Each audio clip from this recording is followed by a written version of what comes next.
Alright, welcome back to the shop. Good Christmas morning to everyone.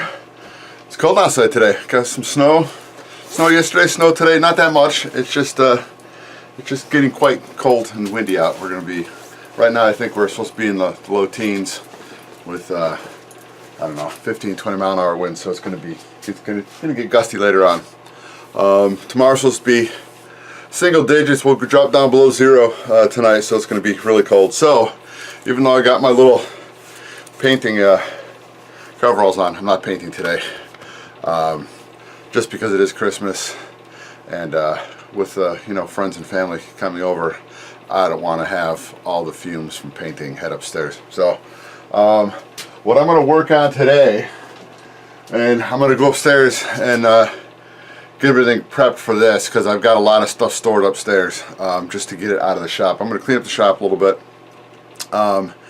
But what I'm going to do is today work on these, and according to this picture right up here, as you can see, it does have sliders on it. It doesn't, the plane itself, Margaret's plane, didn't have regular doorknobs. It had sliders on it. So that's what's going to go on here. So what I'm going to do is, I do have some actually back here, I got some spruce cut. I'm going to make the first, I'm going to draw everything up, and I will show you the drawings before I get to work on it. I've got a couple little ideas in my head on how I want to progress with this one, and it's going to be interesting. I want to have it so that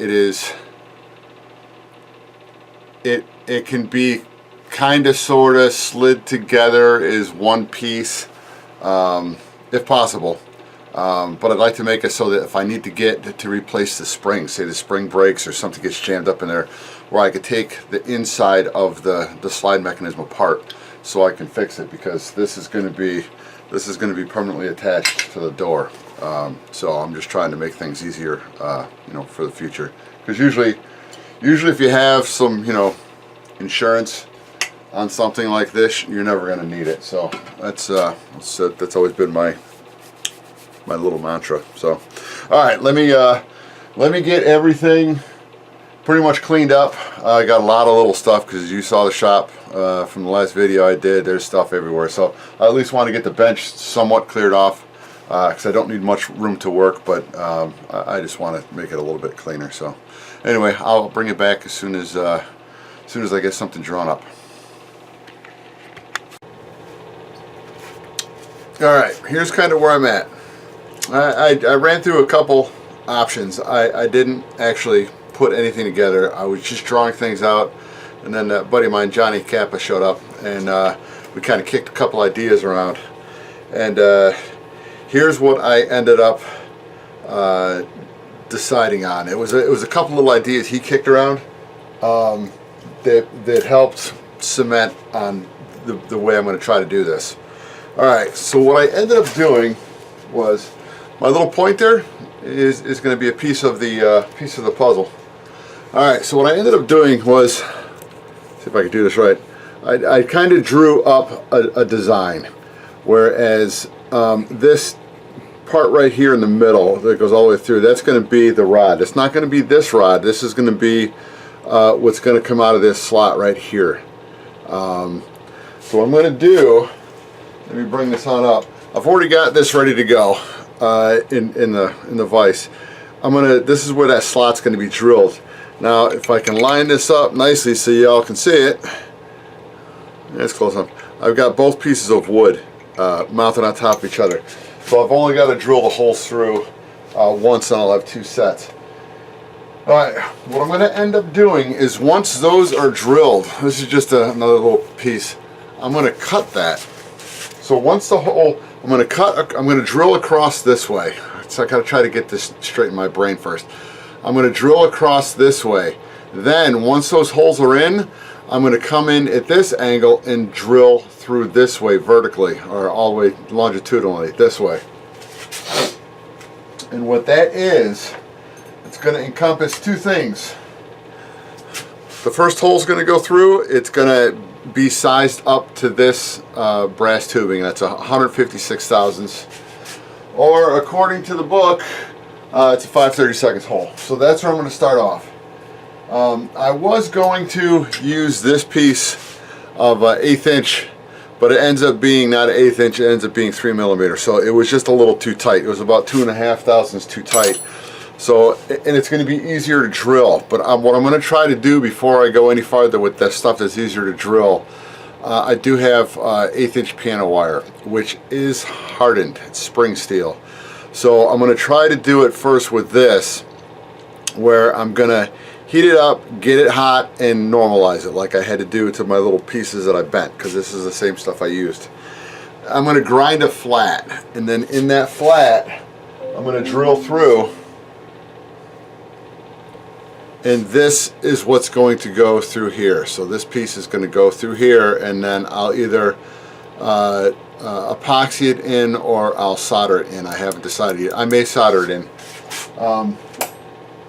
So what that is going to do is, when, like I said, when this gets cut off, that's going to be the part that's going to go through that little piece of wood. So, and this will all come together once I get everything drilled and cut, and I'll show you how it's going to piece together. Now, this part right in here, where it looks like I've got a little bit bigger hole going through, what that is, that's 200 thousandths. And that is where the spring's going to go in. Now it's going to be open on the back side. So the back side of this will be open to this side. So you're not going to have anything for the spring to stop up against. So what I'm going to put on the back side of this is probably what I'm going to be putting on the side, because I'm going to have to, once the hole gets drilled through here, I'm going to have to rip it down. So it's going to have a slot in it. Some 1/8 inch ply is going to go on the other side of this to bring it back out to size. You'll see. And then this is just I'm going to have a little cap on the end.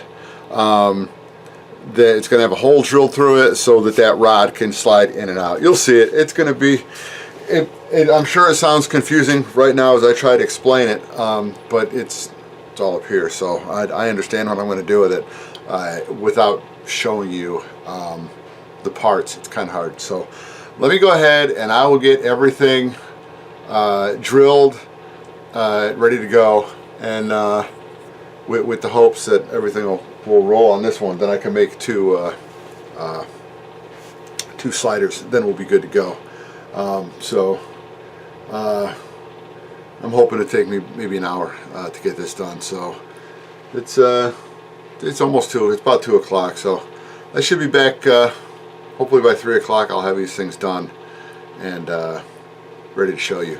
I just haven't decided if I want to leave. If I set it up nicely, I can leave one side open, which I'm kind of thinking I'm going to do. That way, if there's an issue with anything, all I'd have to do is just come in and then just bust off that little end cap, and I can slide everything out, fix it, put it back in, glue that little end cap back on again. So that way it'll be closed on the outside. So when you look at it, it's going to be closed from the outside, but from the inside of the door, you're going to see the spring mechanism and everything where it slides.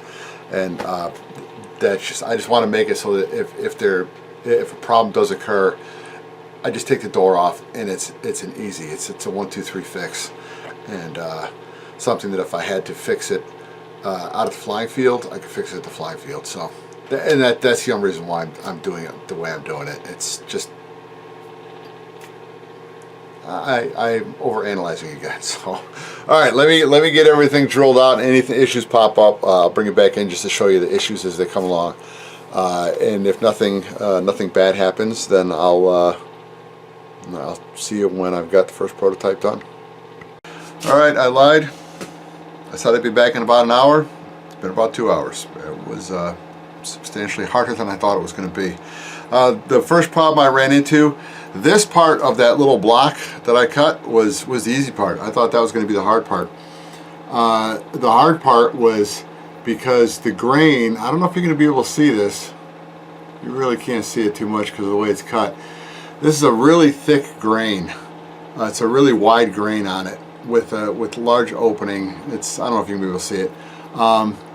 what happened was, because the grain moved in a down direction, when I put this in and tried to drill it with the grain in the length of the piece, it wandered down and to the left.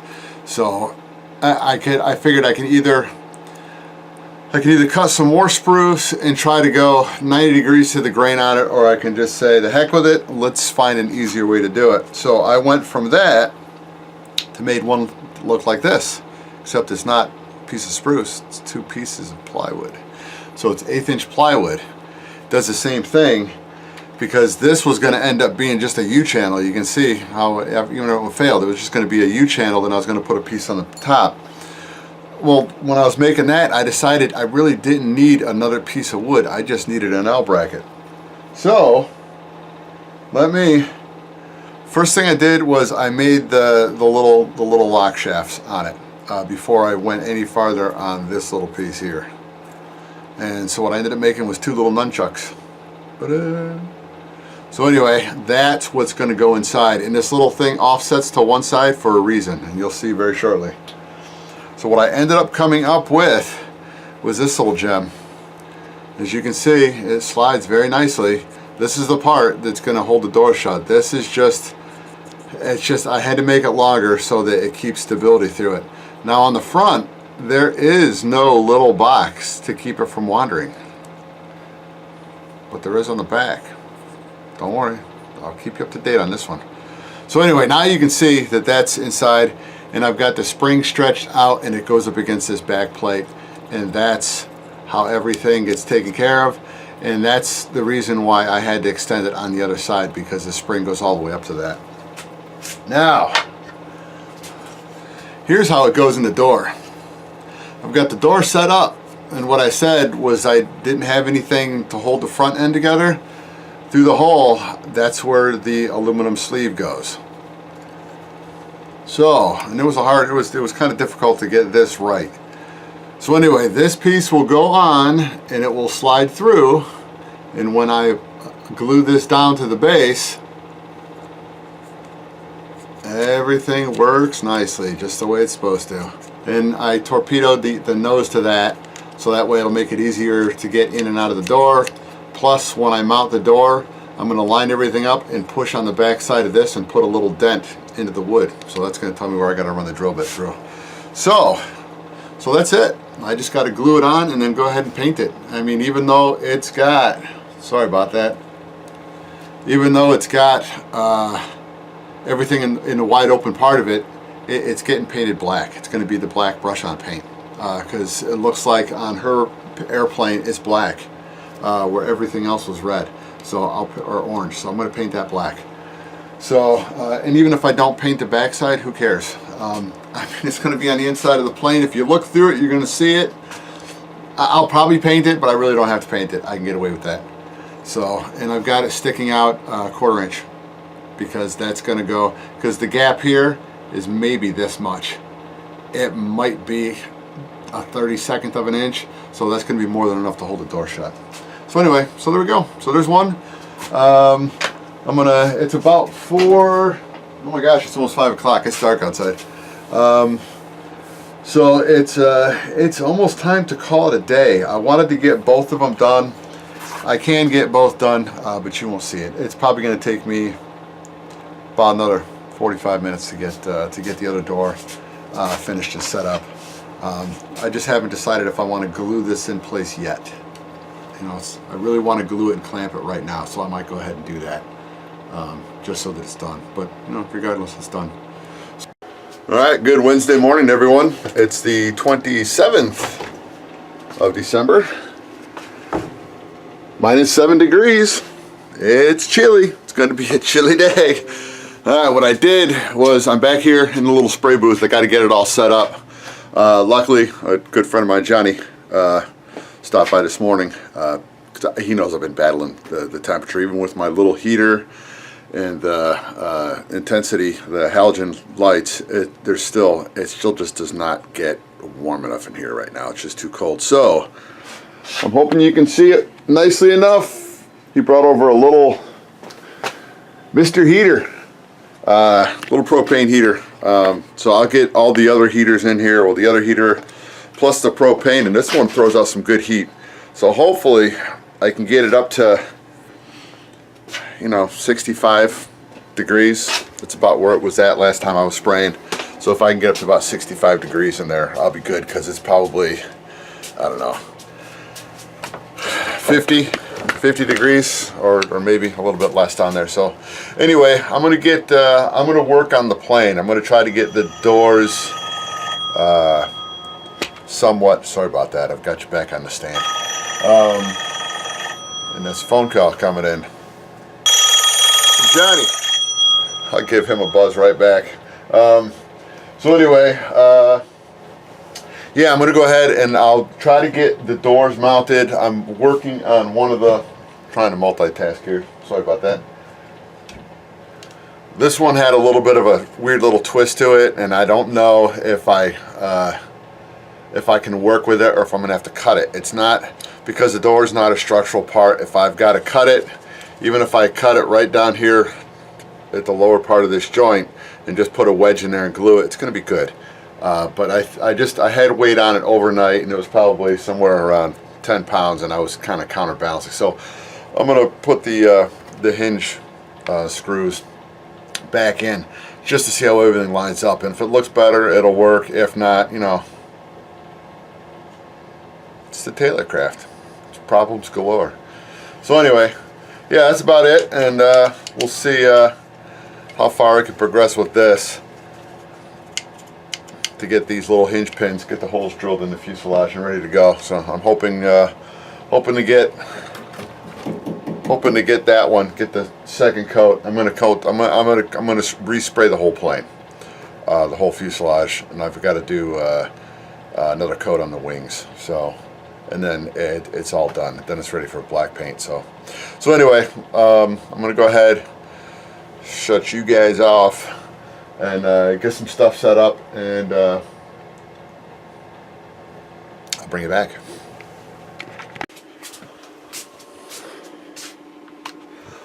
Alright, welcome back to an afternoon of not fun. It's cold. I got the heaters, both of them going here. I got my heater, and I got the one I got from Johnny. I ordered one of those today from Amazon. Be in a couple days. It is huge.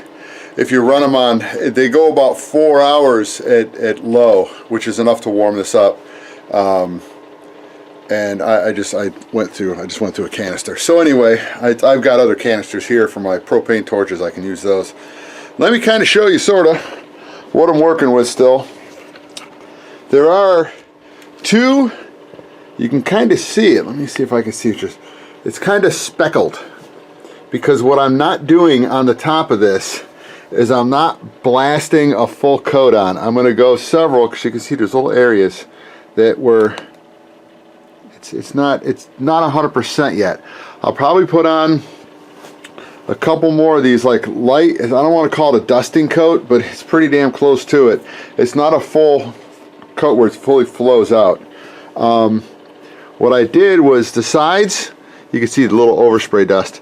The sides I took care of like that. The bottom, I did a flowing coat on it, and I wish you can see it. Let me see if I can bring it on this way. I actually had one spot where it started lifting again. You can probably see it right there. It's on the bottom. It's not that big. I'm going to let it dry all the way. It might just stay like that. But that's the only issue, and I think that was me. I came in, and when I wet sanded everything down, it's very possible that some of the water got underneath the paint and lifted up, because that area was pretty beat up. But this, I want to touch it. Yeah, okay. It's rubbery. It's not loose. It's just rubbery. So we're almost done with this. And so far, I'm actually, with the exception of that bottom piece, you know, it is what it is. What I might try to do, just once I get this all together, it's going to sound crazy, especially coming from me. I may come in and with some 600 grit sandpaper, or better yet, maybe if I could find some. I've got and I'm hoping I still have some. If not, I can go out and buy some. It's a Norton product, and what it is, here we go. This is like quad aught, 40 sandpaper, and I've wet sanded with this stuff before, and it's flexible. So I'm going to do a test spot to see if I can come on in. I don't have a problem dulling this paint so that it's not so shiny when it's done, just as long as it looks good all over the plane. So I don't know, it's getting there. It's getting there. It's not dripping wet. I mean, you can touch it and it doesn't stick to your hands. But one more, I think probably one more good coat on top, the way I've been spraying these. See, there's like little areas here. It's kind of hard. You might have a hard time seeing it. See if I can get the light right. There's still a little bit of silver flashing up. That I'll make sure I want to cover on the top. Little spots like this and little spots like this don't concern me. This will be covered with the plastic that goes across the top, and this piece here will be covered by the little piece that's going to come out over the wing. So I'm not worried about that. That's fine. So anyway, she's still orange, and this will probably be it for the day, because it's not dark yet, but it's got to be 3:30, and I'm going to be painting tomorrow. So I'll probably just going to throw that on and at least keep my electric fan running, and don't worry about the little propane, just because I want to, sorry about that, because I want to paint the wings tomorrow. I want to finish those, redo those, and I will need both heaters for tomorrow. So it worked out very nice. It got it all up to temp, and it was warmer. It was warmer in there than it is in here. And right now it's cold upstairs because I had to shut the furnace off, because I kind of got tired of pulling the fumes from down here, because the furnace is on the other side of that wall right there. And even though I'm pulling in air from up on top, it's also pulling in static air around the furnace too. So I'm just pulling the vapors in and sending them upstairs, and I got nowhere to run away from it. So anyway, that's pretty much where we're at today. I'm hoping, I'll put you back up in the stand. I'm hoping that I'll be satisfied with the way it looks, because I'm really tiring of painting. I still got to do the black stuff too. So that's why I wanted to get at least have the wings. If I can have the wings done with their second final coat of paint on it tomorrow, then give it a couple days drying. So that'll be Thursday, so Friday, Saturday I could be back down and start painting the black, to get that done. So that's going to be interesting. This was the way the guy originally did it. It was almost like an orange solar film that was painted as well. So who knows? He put paint on top of like a solar film, or I think it was solar film, but it's a fabric. And then he painted on the black too. And I mean, he didn't do a half bad covering. He just did a really bad job building. So, but anyway, regardless, I'm gonna go run back upstairs and consider turning the heat back on again. So it's freezing down here. It's warmer, like I said, it's warmer over there in the painting area. So anyway, that's about it. I'll hopefully not have to bring you back for anything else today, and just come down and get the ball rolling first thing in the morning. So I'll see you in the morning.